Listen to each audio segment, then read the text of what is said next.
അയോധ്യ രാമക്ഷേത്രത്തിലേക്ക് തീർത്ഥാടന പദ്ധതി ആരംഭിക്കാൻ ഛത്തീസ്ഗഡ് സർക്കാർ ഇന്നലെ ചേർന്ന മന്ത്രിസഭാ യോഗത്തിലാണ് തീരുമാനം. പദ്ധതിക്കായി IRCTCയുമായി ധാരണാപത്രം ഒപ്പുവെക്കുമെന്ന് ഉപമുഖ്യമന്ത്രി അരുൺ സാവു അറിയിച്ചു. ഛത്തീസ്ഗഡ് ടൂറിസം ബോർഡിനാണ് പദ്ധതിയുടെ നടത്തിപ്പ് ചുമതല. ബൽറാം നെടുങ്ങാടി വിവരങ്ങളുമായി ഡൽഹിയിൽ നിന്ന് ചേരുന്നുണ്ട്. ബൽറാം. റിജിത്ത്, അയോധ്യ രാമക്ഷേത്രത്തിന്റെ പ്രതിഷ്ഠാ ചടങ്ങ് ഈ മാസം 22-ന് നടക്കാനിരിക്കെയാണ് അയോധ്യ രാമക്ഷേത്രത്തിലേക്ക് ഒരു തീർത്ഥാടന പദ്ധതിയുമായി ഛത്തീസ്ഗഡ് സർക്കാർ രംഗത്ത് വരുന്നത്.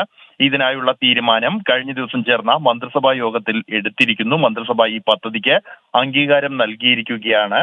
രാംലീല ദർശൻ സ്കീം എന്ന പേരിലാണ് ഈ പദ്ധതി.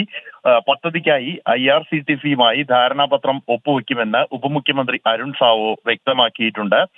18-നും 75-നും ഇടയിൽ പ്രായമുള്ളവർക്ക് വേണ്ടിയാണ് ഈ പദ്ധതി.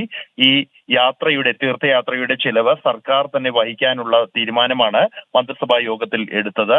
ഓരോ വർഷവും 25,000-ഓളം പേരെ അയോധ്യ ദർശനത്തിനായി തെരഞ്ഞെടുക്കാനാണ് ഈ പദ്ധതി അനുസരിച്ച് തീരുമാനിച്ചിരിക്കുന്നത്.